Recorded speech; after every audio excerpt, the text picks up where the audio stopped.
그런 일이 나에게 벌어진다면 그거야말로 나에게 있어서 최고의 사건이다. 뭡니까? 최고의 사건입니다. 어제 어느 분이 저한테 그러더라고요. 목사님 제발 설교 시간에 질문하지 마시고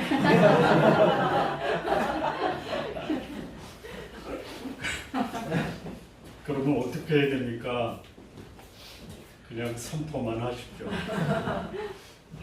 이게 가능합니까 저에게? 아니옵니다.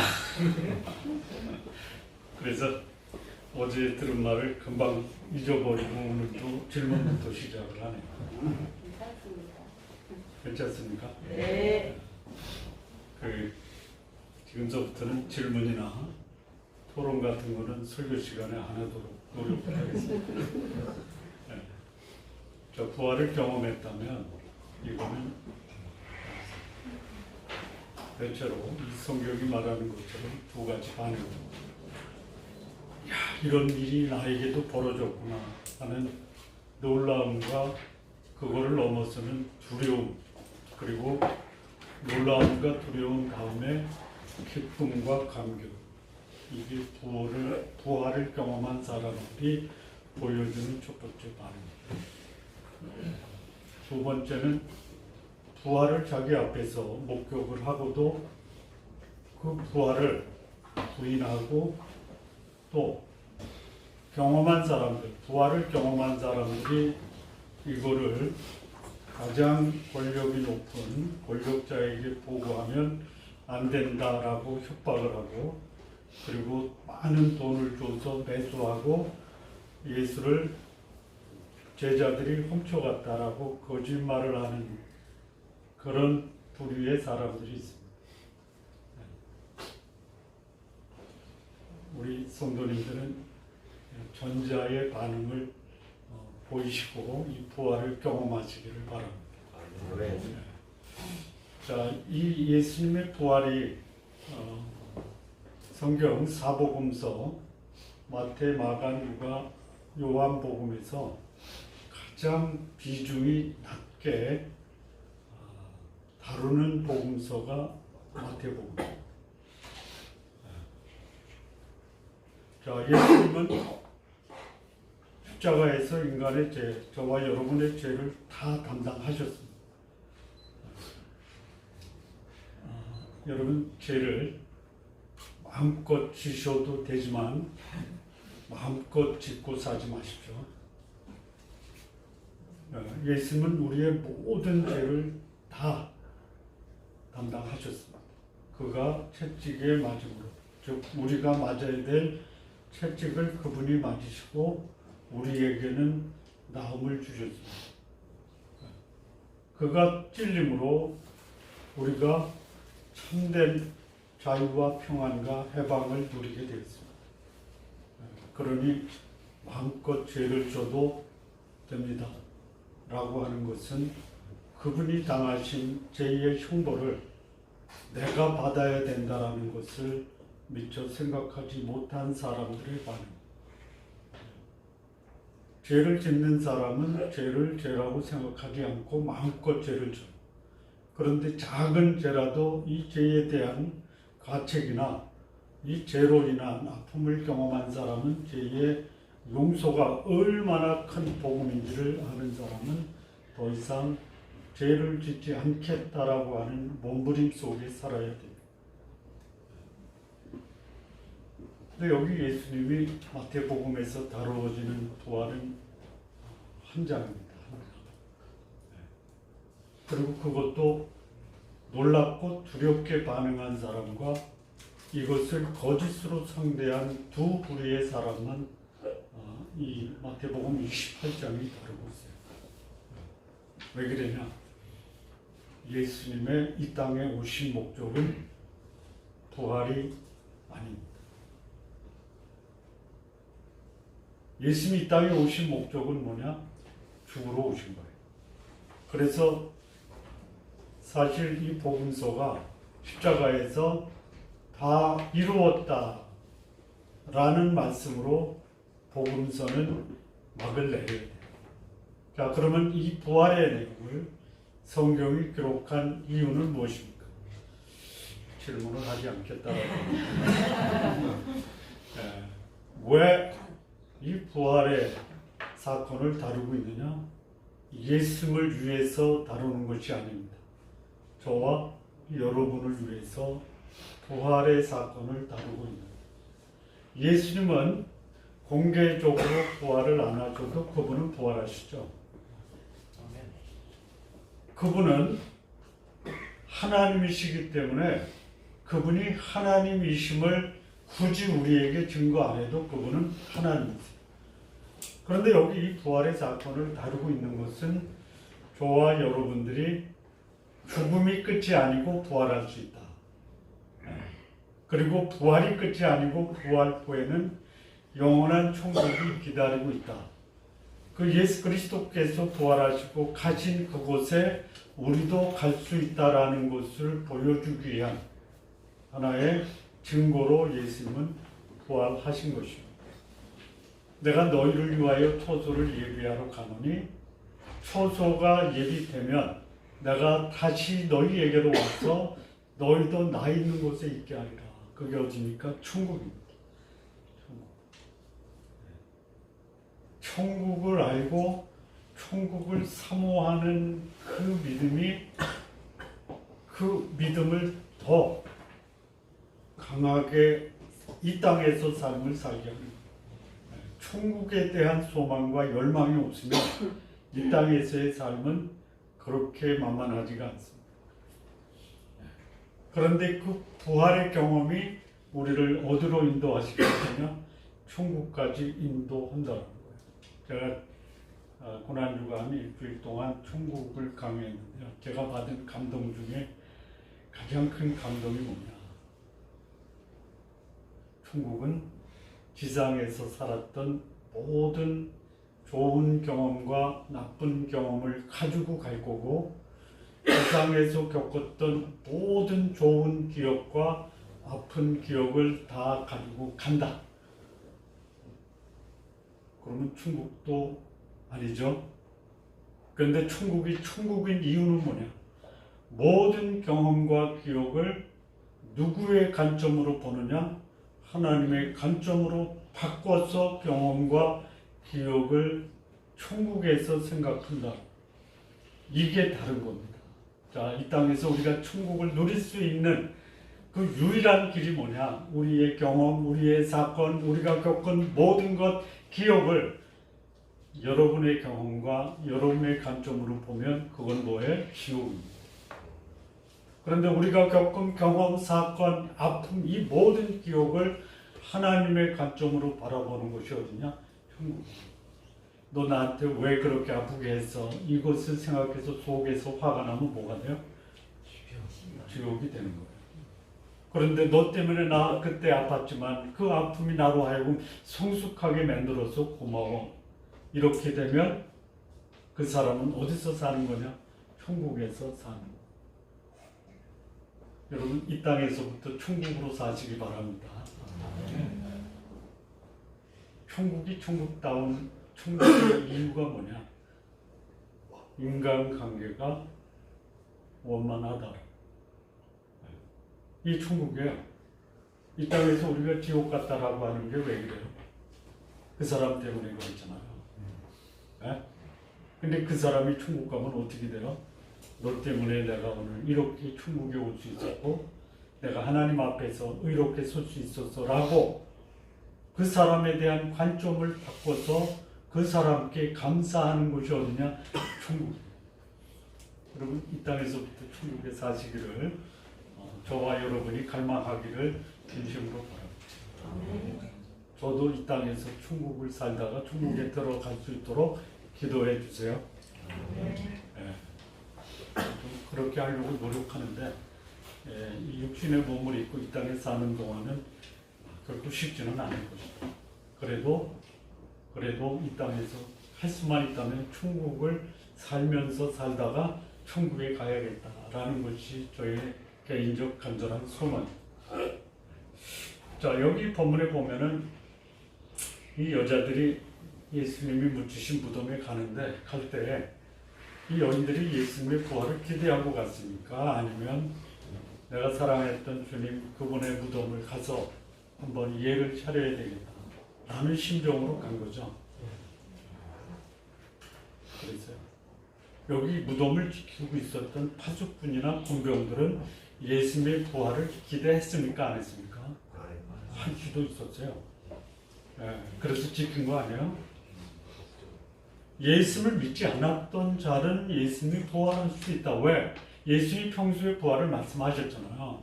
그래서 대제사장과 백성의 장로들이 이 예수가 생전에 부활할 수도 있다라는 말을 했는데 혹시 부활하면 어떻게 하냐? 너희들이 지켜라 이거. 근데 그를 사랑했던 제자들이나 그를 사랑했던 성도들은 예수님의 부활을 전혀 믿지 않았죠. 말씀을 안 해서 안 믿었습니까? 말씀을 했음에도 불구하고 그런 일이 나에게는 벌어지지 않을 것이다 해서 안 믿었습니까?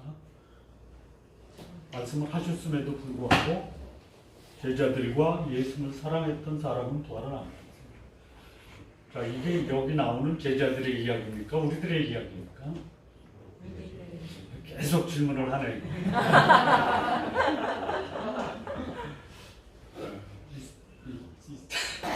이 설교를 하려다 보니까 질문을 하는 거니까 이해해 주세요. 예수님이 계속 생전에 부활을 말씀하셨어요. 뭐 성전을 홀라 사흘 만에 다시 영광 가운데 다시 온다라는 이 재림의 말씀도 하죠. 안 믿어요.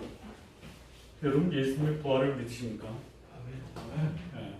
믿으면요 삶이 어때야 돼요? 네? 부활을 믿는 믿음의 삶의 모습을 보여줘요. 자, 부활을 믿고 예수님이 부활을 할 경우에 어떻게 대비했냐? 여기 파수꾼과 군병들이에요. 뭐 할 준비를 했어요? 예수님이 부활하면 무슨 준비를 했어요? 대제사장과 백성의 장로들이 예수님이 부활하면 어떻게 할 것을 준비했어요? 거짓말 할 것을 준비했어요.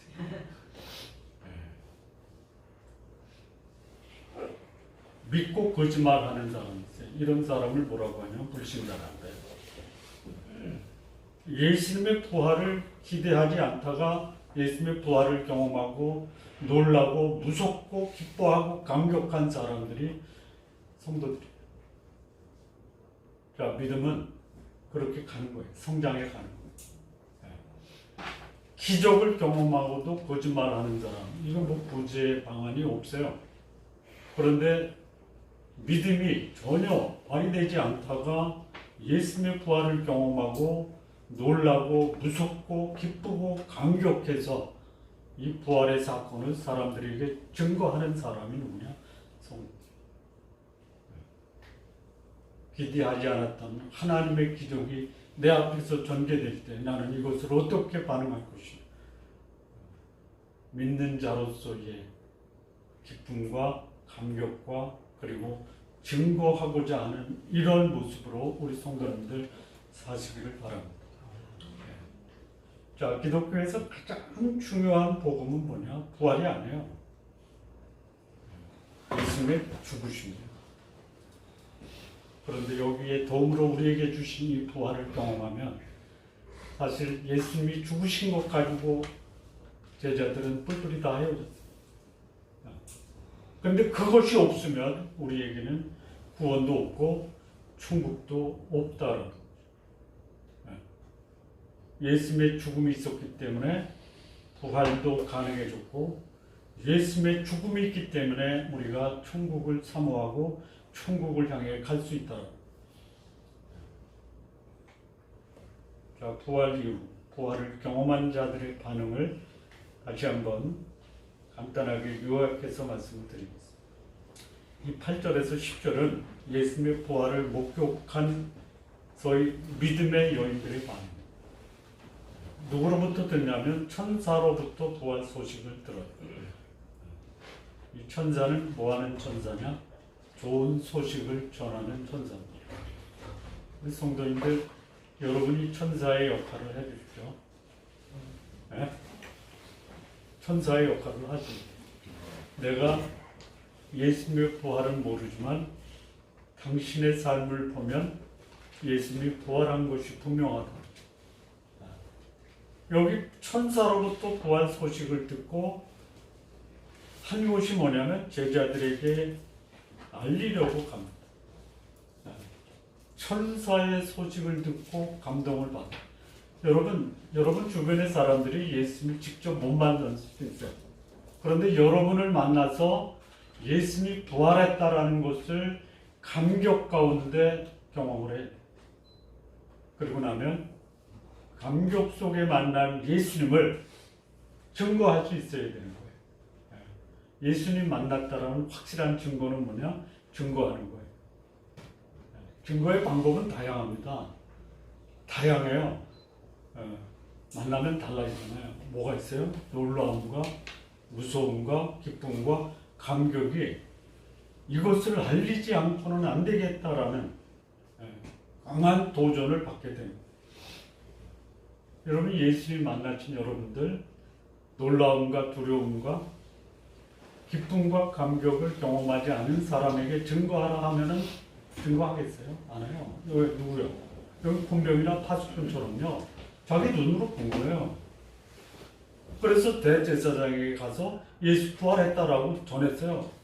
그랬더니 여기 너 이게 충동에 들어가면 근심거리가 생긴다. 이게 무슨 말이에요? 아까 읽었잖아요. 총독에게 들리면 너희에게 근심거리가 생길 거다라고 했죠. 전혀 기억이 안 나시나? 나요. 너 죽을 줄 알아 이거? 뭐가 제일 큰 근심이에요? 너 죽을래? 이 얘기예요. 예수님을 안 믿는 사람이 부활을 경험하면요 오히려 죽음이 두려운 거예요. 알리면은 죽는다. 그런데 예수님을 믿고 그의 사랑을 경험한 자는 부활을 경험하고 놀랍고 무섭고 기쁘고 감격해서 증거합니다.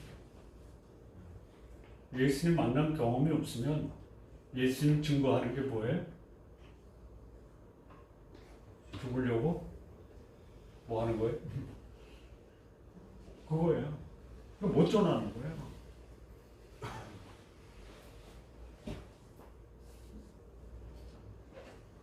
그러다가 예수님을 만납니다. 진짜 만나요. 복음을 듣고 삶을 살다 보면 예수님이 나에게 나타나요. 복음만 듣고 끝나는 게 아니라 복음의 중심 대신 예수님이 나를 찾아오는 거예요. 그래서 우리의 고백 중에 무슨 고백이 있어야 되느냐? 나 예수님 만났어. 예수님이 어떻게 찾아오셨어요? 나한테 찾아온 적이 없는데 그러면 진지하게 고민하죠. 왜 안 찾아오시지? 아니면 찾아오셨는데도 불구하고 그때 그분이 예수님이셨나? 예수님이 어떻게 찾아오세요? 내 말을 듣고 나를 보내신 그분을 믿는 자는 영생을 얻었어요. 살리는 것은 영이니 육은 무익하니라. 내가 내게 이른 말이 영이요 생명. 성령으로 찾아오신 하나님, 그분은 예수 그리스도와 함께 하신 하나님. 이 경험을 우리가 고백을 해야 돼요. 나 예수님 만났다. 나 하나님 만났다. 어디에서? 성경에서. 성경을 안 보고 하나님 만났다라고 한 사람은 다 거짓말이에요. 꿈속에 나타나셨다. 그럴 수도 있지만 그게 아닐 수도 있습니다. 천국 갔다 왔다 라고 하는 말이 진실일 수도 있으나 아닐 수도 있습니다. 여러분 말씀 속에서 확신하는 사람은 흔들리지 않아요. 이 놀라운 현상 중에 하나가 뭐냐면 진리를 갖고 진리를 듣고 진리를 배우면서도 진리 없는 사람보다 소위 말하면 그들이 말하는 종교생활이 형편없을 수 있어요. 거짓을 가지고 거기에 목숨을 걸고 거짓이 진리다라고 사는 사람들이 있죠. 왜 그래요? 그들과 우리의 차이가 뭐예요? 그들은 거짓을 진리로 믿는 거예요. 우리는 진리를 가지고 있음에도 불구하고 진리가 우리 속에서 그들보다 별 영향을 못 주고 있더라. 그러니 말씀 속에서 우리에게 찾아오신 그 하나님, 그 예수 그리스도, 그 성령이 우리의 삶에 아무런 영향을 못 주고 오히려 그 거짓을 진리라고 믿고 있는 그들보다 영향력이 없어요. 거짓 누룩이 순식간에 퍼져서 온 빵을 오염시키는 그런 상황에서도 진리 대신 하나님의 말씀을 갖고 있는 성도들이 그 오염된 누룩의 영향을 막지 못하고 있는 것이 오늘의 현실. 예수님의 부활을 경험하고 그것으로 인해서 놀라움과 무서움과 기쁨과 감격을 경험한 사람은 세상을 바꿀 수 있는 증거자가 됩니다. 여기 이제 두 번째 부활을 경험한 자가 누구냐면 군병들과 파수꾼들. 가서 대제사장에게 보고를 해요. 지키라고 했는데 진짜 부활한 거예요. 가서 보고한 거예요. 보고하니까 뭐라고 그래요? 의논을 합니다. 이거 어떻게 할까? 첫째는 뭐해? 뭐해? 입막음을 하는 거예요. 입막음. 말하면 죽어. 그래서 어떻게 해요? 밤에 우리가 잘 때에 제자들이 와서 훔쳐갔다. 이렇게 지시를 하는 거예요. 그리고 뭐라고 하면 만약 이 말이 충돌에게 들리면 우리가 권하여 너희로 근심되지 않게 하리라. 이 두 가지 하나, 둘 중에 하나예요. 우리가 권하여 너희로 근심되지 않게 하라. 괜찮다. 내가 뒷배를 봐줄 테니까 염려하지 말아라. 총독에게 들리면 어떻게 한다는 거예요? 총독이 진상을 파악할 거 아니에요. 그 진상이 파악되지 않도록 총독이 입을 막겠다. 그런데 너희가 만약에 이것을 시중에 가서 얘기하면 너희 근심으로 실현될 것이니 말하지 말라. 그래서 군병들이 돈을 받았어요. 얼마를 받았어요? 많이 받았어요. 많이 받았다라는 12절에. 그래서 군병들이 15절에 돈을 받고 가르친 대로 했어요. 오늘날까지 유대인 가운데 두루 퍼져. 그런 사람이 있어요. 부활을 목격하고 거짓말하는 사람. 예수를 경험하고도 불신자들은 그걸 가지고 자기에게 주어진 하나님의 놀라운 선물인 제사함과 천국에 대한 이런 기쁨과 감격이 아니라 돈벌이 수단으로 생각합니다. 저는 이렇게 말씀을 드려요. 사람의 영혼을 노력하는 사람이 뭐 가지고 노력을 해요? 돈 가지고 노력을 해요. 그 뭐냐? 개인의 필요를 채워주면서 접근하는 거예요. 그래서 낚시바늘에 딱 엮였어요. 그 다음부터는 어떻게 해요? 낚시바늘에 잡힌 물고기처럼 끌고 다니. 코끼에서 끌고 다니. 이게 군병과 파수꾼인데 오늘날도 얼마나 많은지 몰라요. 뭐 어떤 사람은 자기의 정체를 우리는 파수꾼이다 그러죠. 파수꾼은 어디죠? 그렇습니까? 네. 코 끌려 다니. 거짓을 진리로. 여러분 이단들의 이름이면 다 괜찮아요. 새하늘과 새 땅도 있어요. 하나님의 교회도 있어요. 왕국회관도 있어요. 또 뭐? 신천. 그러니까 새하늘과 새 땅. 몰랐어요. 신천지만 신천지만 알았고. 신천. 노력하는 노력꾼이에요. 근데 그들이 거기에 넘어간 이유가 뭐냐? 저는 몇 가지 이유가 있다고 해요. 하나, 돈. 어려워요. 교회 가서 기도했더니 하나님 반응 안 해. 목사한테 얘기했더니 그거 왜 나한테 얘기하냐고.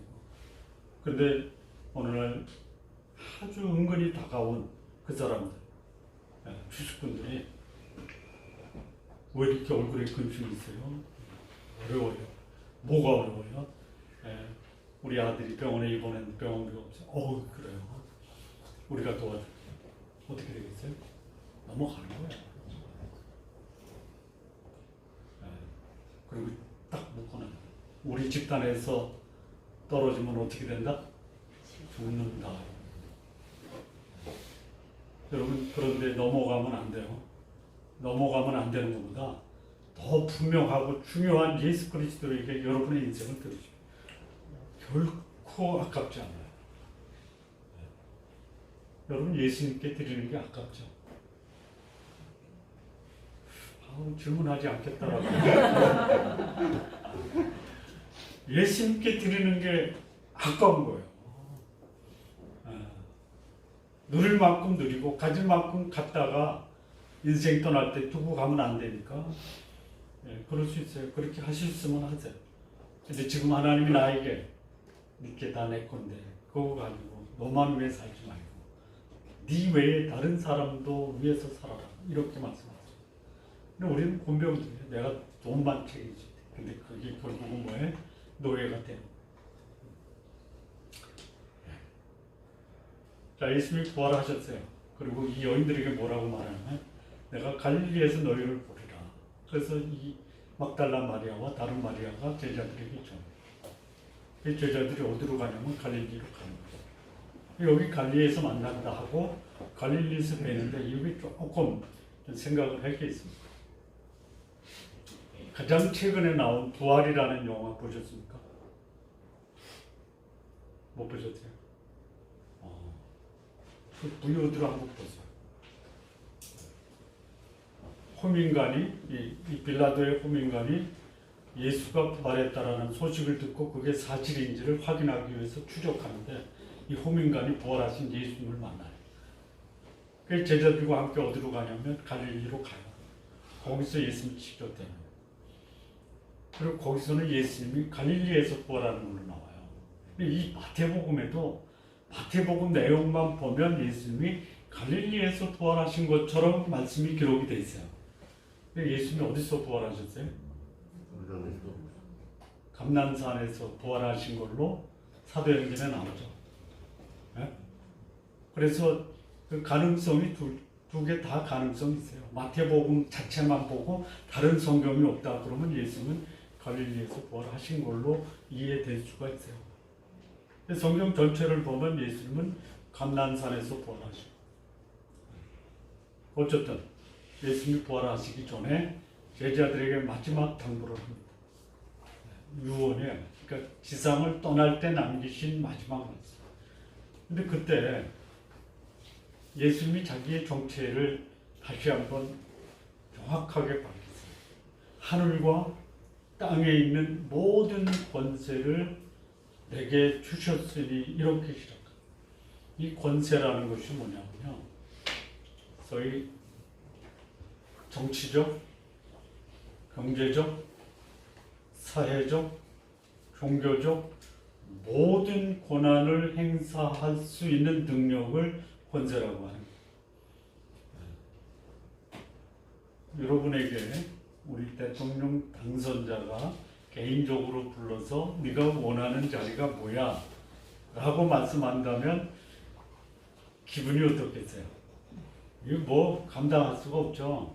만나기조차도 어려운데 그분이 찾아오셔서 나한테 내가 가진 권세로 네가 원하는 거 다 주겠다. 뭘 시켜도 제가 다 감당하겠습니다. 라는 마음가짐이 있겠죠.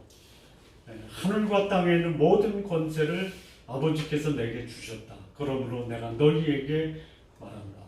너희는 가서 모든 민족, 족속 제자 삼아라.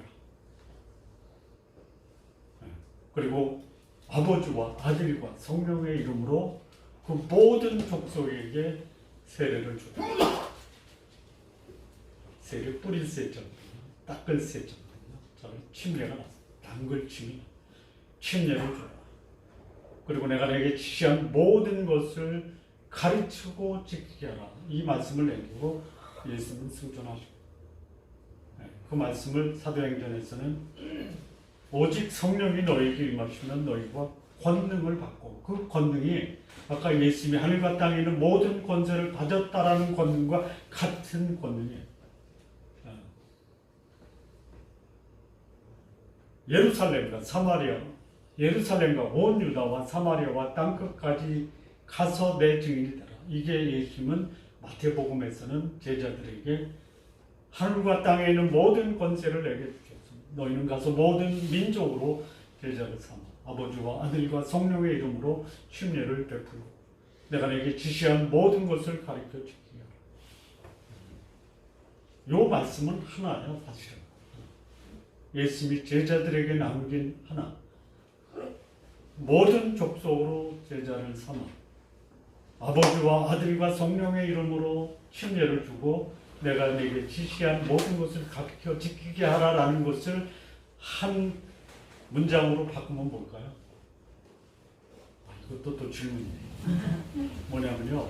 모든 족속으로 제자를 삼으라의 두 번째, 세 번째 말씀이 포함됩니다. 제자는 뭐냐? 스승을 따르는 자. 스승의 말씀을 잘 간직하는 자예요. 스승과 함께 그 스승의 모습을 다른 사람에게 계승토록 전하는 거예요. 그러니까 제자는 뭐냐? 제자로 삼아라. 내가 너를 제자 삼은 것처럼 너도 나처럼 복음을 증거할 수 있는 후계자, 승계자를 만들라 이거예요.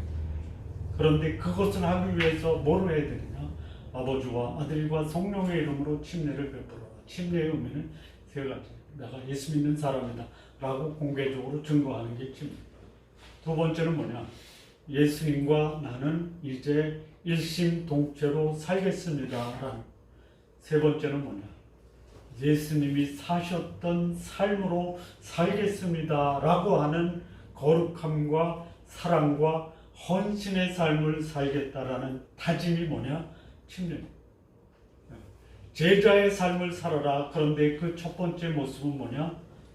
세례를 베풀어 침례를 베풀어 공개적으로 예수 그리스도를 증거하고 예수 그리스도와 연합된 삶을 살고 그리고 예수님이 사셨던 사랑과 헌신, 거룩함과 희생의 삶을 살도록 가르치라. 마지막으로 내가 내게 지시한 모든 것을 가르쳐주기.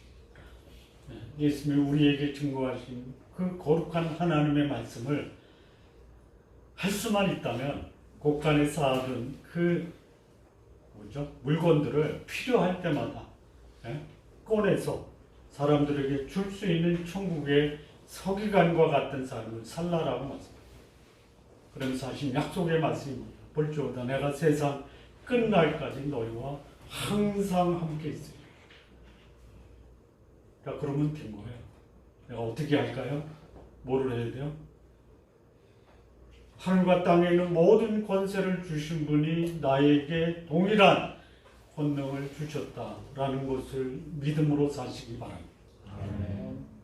그래서 나는 예수님의 제자로 또 다른 제자를 삼는 그 삶에 내 인생을 걸고 살고 그것이 뭐냐? 예수님과의 연합 증거하고 또 나를 보면 예수님이 드러나 그리고 예수님이 사셨던 거룩함과 사랑과 희생의 삶을 살겠다라는 그런 결단과 다짐으로 오늘을 사시기 바랍니다.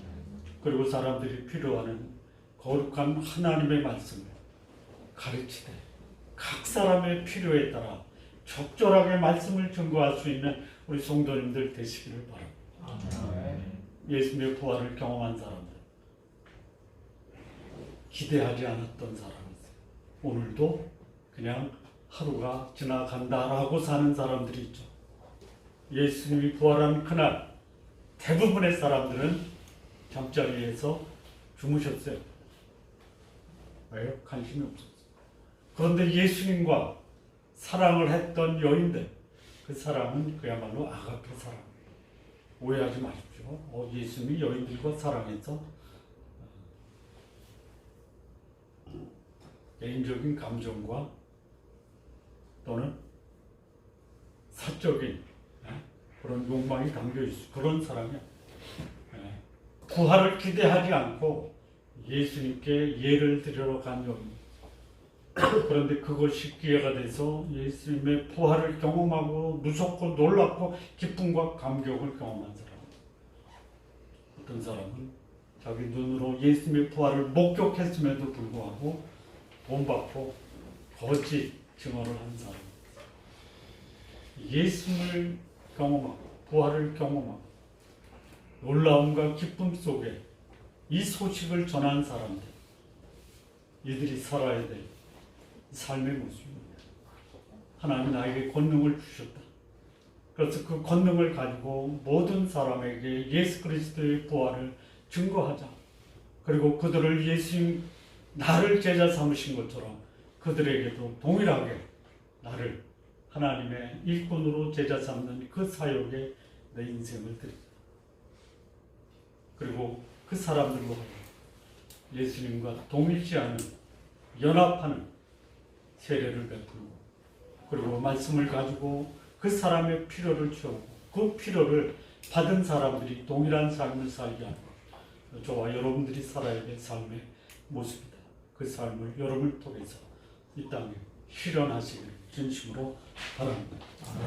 기도하시겠습니다. 하나님 아버지 감사합니다. 우리 주님께서 부활하신 것 참 감사합니다. 우리를 위해서 천국을 예비하시고 또 그 천국의 초소가 완성될 때 우리를 천국으로 인도하실 것 감사합니다. 우리를 전혀 다른 모습으로 변화시켜 주시고 영원히 천국에서 기쁨과 감격과 때로는 놀라움 속에서 영혼을 살게 하실 우리 주님 예수 그리스도를 찬양합니다. 오늘 우리 가운데 임하셔서 주의 영광을 선포하신 것 감사합니다. 예수 그리스도의 이름으로 기도했습니다. 아멘.